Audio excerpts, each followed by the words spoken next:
Transworld. Transworld. Get off, that's not a puppet like we... Transworld. Just Transworld.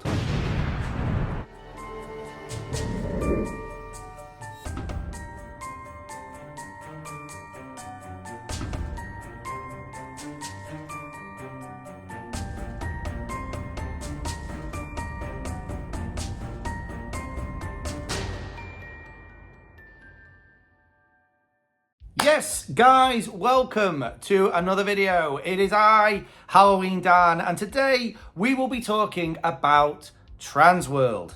In case you've been living on the moon or under a rock or something, Transworld has been happening over the last weekend or so. It was incredible, but I don't think any of you who are really involved in this community need me to tell you that. It just looked awesome. There have been years in the past where a little piece of me has gone, I don't know what all the hype's about. It's not that good. I don't have a problem. Oh, okay. Denial. I think, to be honest with you, that's more of a defensive thing, to be honest, where because I'm kind of trying to tell myself it's not that good because I never get to go.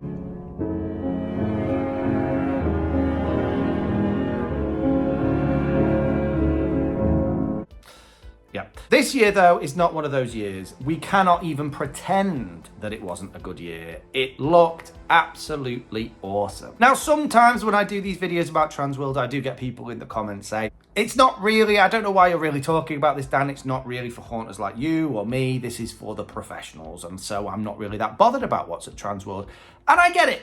It is for professionals. It is for those big haunters. It's not really for small scale haunters like me or like many of you, I suppose. This is the professionals leagues, right? But I like looking at this stuff because eventually some of this stuff usually influences what we'll see coming to the more commercial stores.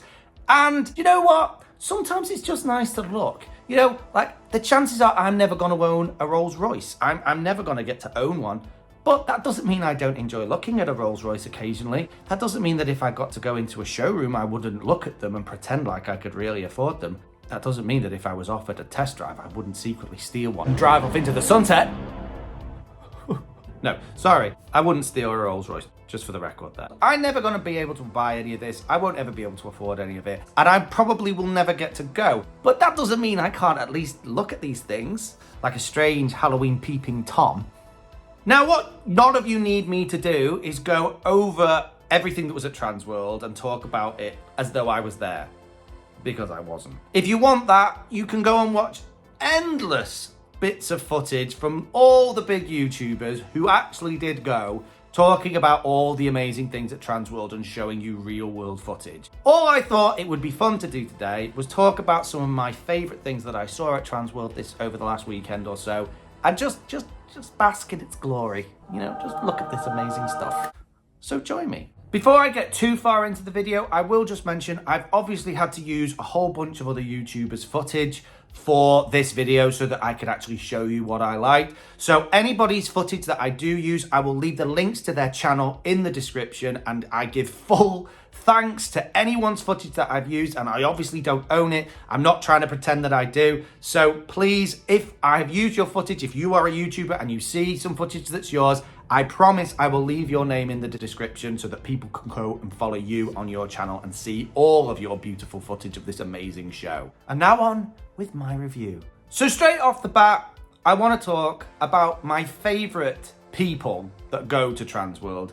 The stand that, although if I ever did go to Transworld, I'd try to play it cool and just be like, yeah, let's mill around and let's go look at some Halloween stuff. In reality, what I know I would do, and what I think a lot of people in the community do, is head straight over to this stand.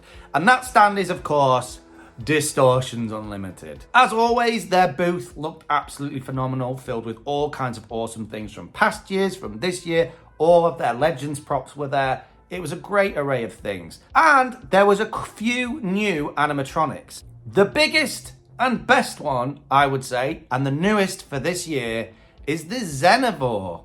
Could be pronounced Xenovore. I'm not actually sure. I say Xenovore. Tomato, tomato. Now, I will just say, this actually isn't something I would ever buy. It's not my vibe particularly. I don't have mutant / alien stuff going on. but it's still incredible. And like that Rolls Royce in the showroom, I can still very much appreciate the engineering and the beauty of the thing. Because this thing is incredible. You've got this huge mutant slash alien slash scientific experiment gone wrong. It really can be whatever you want it to be at this point. And it's incredible. It definitely has taken a lot of inspiration from a spider, I would say. You've got this sort of spider-like jaw. It's got 6 arms and obviously legs, so it's definitely got arachnid-style appendages going on. The details on this, it goes without saying, are incredible. We've got this kind of exoskeleton-looking body with almost like an abdomen on the back. We've got like the kind of very spidery kind of head sculpt with these big orange eyes, 4 of them, and it looks as though it's kind of glowing as well at the back. The arms are really cool. You've got like 2 of the arms have got like claw-like hands, but then the top 2 have got like these spines coming out of them, which have a metallic finish rather than a bony kind of finish, giving it that kind of engineered, experimental look to it. As always, they've got that really cool wet look in the jaw that just makes it look aggressive and really angry. And it's flailing around. This is what makes it different. It isn't a static, it is an animatronic. It's flailing around violently. And as it does so, all the arms are kind of moving independently of one another. And the top 2, the ones with the spines protruding, actually shoot water out from them. So you could imagine that to be almost like this is a bug-like creature that's shooting acid at a victim or at an attacker, whatever you want to imagine it to be. Either way, it's really, really cool, and I would say it's probably one of their best animatronics that they brought out for several years. It's definitely on the same sort of vibe as the Mutant from a few years ago. I think it looks incredible.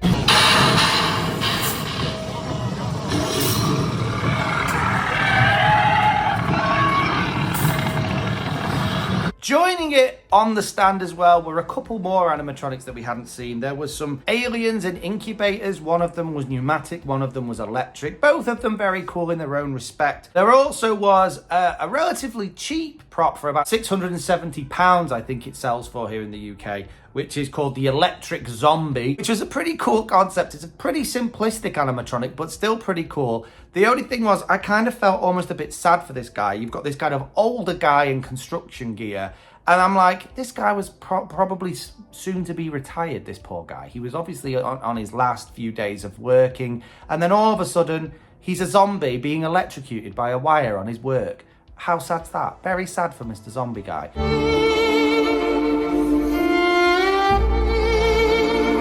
But either way, it's pretty cool. He's wearing this construction gear. He's holding this electric wire that then is lighting and he's vibrating. Obviously, he's supposed to look like he's being electrocuted. Very, very cool concept. Next door to him was a prop called Infected, which again is this kind of mutated human kind of a creature. Big, bulbous head, strange amount of hair for some reason. Kind of dull, almost asylum, sort of like a mad asylum kind of a creature. The mouth's all distorted with great big fangs, and he's just kind of held with chains by these 2 posts, and he's flailing around manically. Again, pretty cool. Not something I would ever buy, but pretty cool. Away from the magnificence that was Distortions, I want to just talk very briefly about the Morris Costumes booth. Now, I had high hopes that Morris Costumes would go absolutely amazing and bring their best stuff. And they brought some good things. It wasn't as amazing as I'd hoped. I'm just going to say that. I'm not going to be down on it. But there were a few things there that I really, really liked. Now, excuse me, because I don't really know any of the names of these things. I've just got footage, and they look pretty cool. The one that in particular took my interest was this kind of a Reaper-type skeleton guy who, at least from the footage I've seen, appears to be sat down on some kind of a strange tombstone-like throne, which in its own right immediately makes me go, that's cool. Nice. He's also holding some kind of a spell book or some kind of a book of the dead. Very, very cool. And there's a light inside it which is illuminating the Reaper. I liked that in its own right. That's a very cool vibe to me. I love that. It's graveyard-esque, it's tombstones, it's creepy Reaper stuff. Love it. But then, this guy has a very slight lunge. So after he said a few of his lines, obviously from his magic spellbook, he actually lunges forward a little. The lunge is not anything magnificent or out of this world, but it's there. And I think it surprised me, not enough, I wasn't like scared, but it surprised me. And I was like, okay, that's something different. Well done there, Morris Costumes. That's pretty cool. They also had like this big bat creature that kind of reminded me of Desmodus. Is that the name? Desmodus? Desmodus, I think it was. From Spirit Halloween a couple of years ago, reminded me of that kind of thing, but a little bit more simplistic. There was also this strange kind of other Reaper kind of prop. It didn't have a face. It was like a kind of a big guy wearing like a cloak and hood. And then some wings came out at one point, which was a really, really cool feature. I quite enjoyed that. But I think it could have done with a little bit more detail. The other thing I liked was this groundbreaking kind of skeleton guy. Yes, we've seen a few of these now, and it did remind me very much of the one we saw from Spirit last year. But it was still very cool. This skeleton guy, kind of Reaper kind of guy, breaking from the ground, holding a lantern. Didn't really see too much of what he said or what he did, but it still looked pretty cool. And if it wasn't too expensive, that's pretty cool. And of course, Morris Costumes, it's important to mention them because some of this stuff realistically could head my way. So I would definitely be interested in finding out how much that Reaper sat on a throne was going to be. He did look pretty cool. Then we move back into the sort of professional leagues again, and we go to another firm that I absolutely love, which is Beastcraft. Now again, I will just say of Beastcraft that a lot of what they brought out this year wasn't necessarily my vibe. That last year was definitely my vibe. This year, a little bit less so, just a little bit. I was impressed by their kind of like asylum women who had like the cages over their heads, one kind of flailing around on the ground, one of them kind of zooming out at you. Very, very cool looking. I enjoyed their overall vibe, but again, just not personally for me. There was also this big scarecrow guy up on a cross, but I couldn't remember whether he was from last year or not. I was like, was he there last year? Maybe he was, let me know in the comments. Still very, very cool. There was a kind of creepy kind of zombie guy who was poking his head out from behind a pillar. Quite liked that, very simplistic movement, I enjoy that. And then they did a lot of pumpkin based things. I think some of them were returning props from a few years back, like a little pumpkin gourd headed guys. And then there was the great pumpkin guy who was the tallest pumpkin headed guy. A lot of people critiqued it, saying it looked too family friendly and a bit like plasticky. I think they were basically trying to spin the concept of the Peanuts Great Pumpkin episode, this very happy, joyful, family-friendly pumpkin, and give him this kind of slightly twisted look. I liked the look of that personally, but maybe I wouldn't have parted any cash with it. One firm that definitely surprised me this year was Gore Galore. I don't think I've ever spoken about Gore Galore on my channel before, but I've always done a great lineup of amazing things, but this year they certainly went all out. Starting with this giant, like 12 or 14 foot spider. It was absolutely huge, an animatronic spider. It looked almost crab-like. What I liked about it was they'd taken the idea of a spider and they'd kind of switched it up a little bit. So instead of just looking like a generic spider, they'd almost given it like armor plating, like a crab, with all these spines and spikes sticking out of it. And instead of just the usual spider eyes, underneath one of the shells of the spider were this line of eyes, one of which was more kind of cycloptic, bigger than the rest. And it kind of just changed up the vibe of this spider altogether. But of course, it was a cool animatronic. And in between its two front legs was this kind of body that was all covered in cobweb, and it was splaying about as the spider moved it. And then there was like a little spider hanging on to the body, kind of like, Mummy, are we going to eat this body now? Because that's obviously what spiders sound like. And the mummy spider's like, yes, darling, we're going to eat this thing. Because that's what big spiders sound like, of course. Very, very cool. Really enjoyed that spider. Would love to own that spider. Would look amazing in my display if I had the room. But it would look good nevertheless. I'd find room for that, trust me.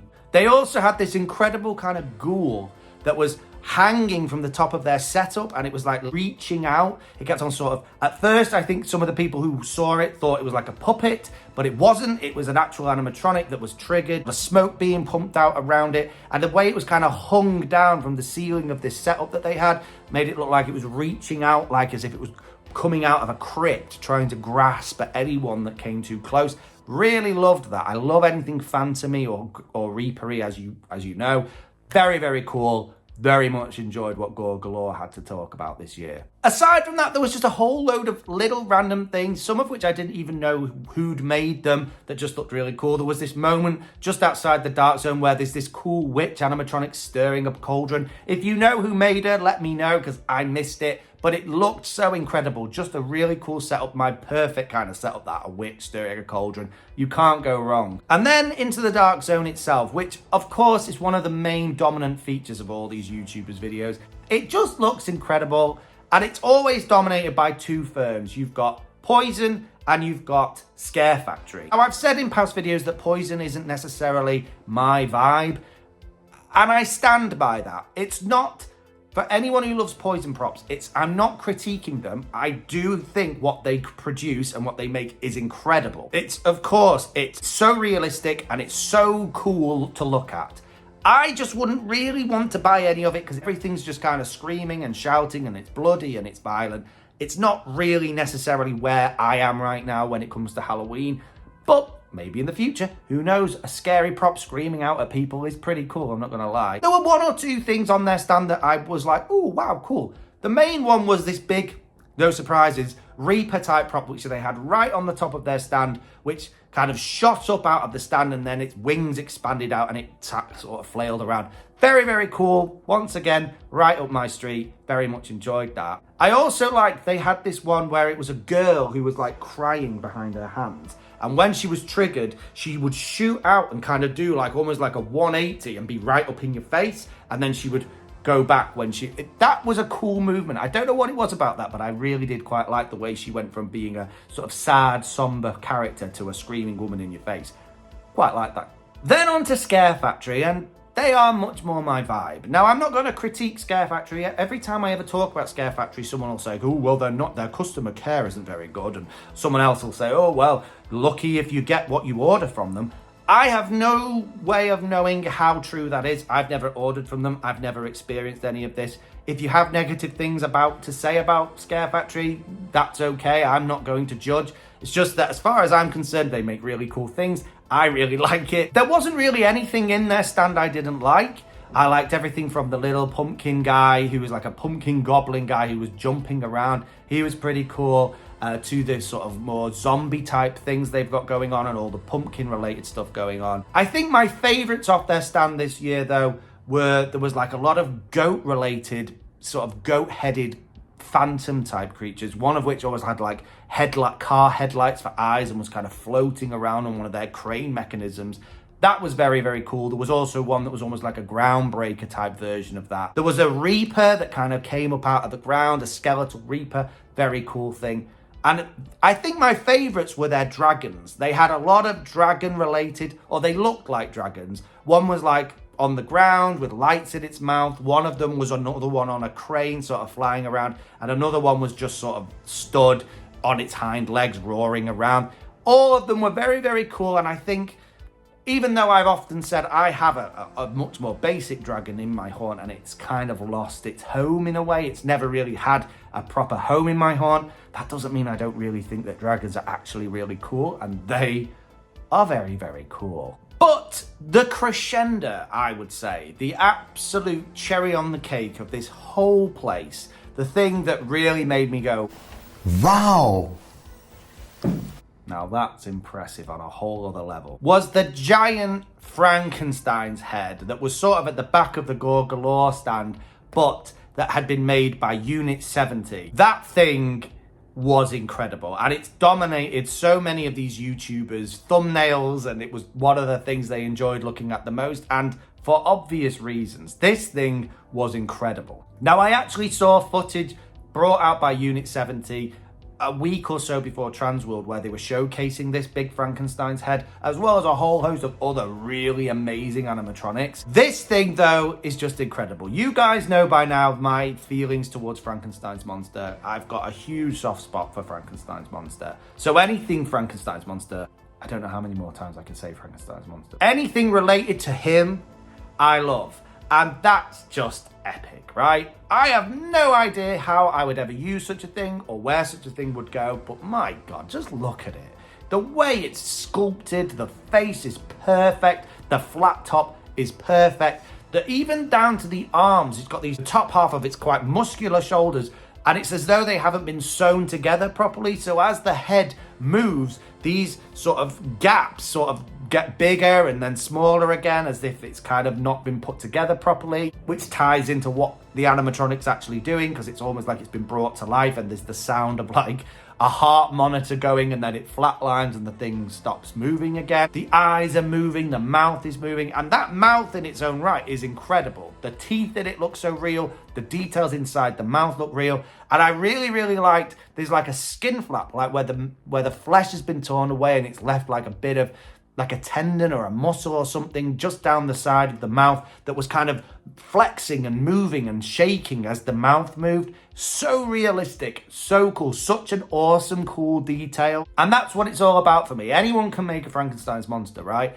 It's those details that set them apart, and this was incredible. There are so many other things I could talk about from Transworld. The place just looks like my absolute dreamscape of a place. There is so much to look at. I don't think 2 or 3 days, or however long it lasts, is actually long enough to absolutely absorb everything that's there. And I think if I ever did get the chance to go, I think I would actually bankrupt myself, because I would just want everything. It's incredible. There's nothing like it that takes place anywhere else in the world, and if you got to visit it, you're so lucky. You really are lucky if you get to go. Even if you don't come away with a whole bunch of stuff, the fact that something like this takes place and you can go and visit it is just incredible, because it's off the charts when it comes to things like that in the UK. But you know, I'm probably not gonna get to go anytime soon, but the dream still lives on. Maybe one day. Anyway, guys, thank you so much for joining me today. I know this is a slightly longer one. I just wanted to run through those awesome things we saw at Transworld together. I hope you've enjoyed me sharing what I enjoyed this year, and I will see you in the next one. Keep it spooky. Bye.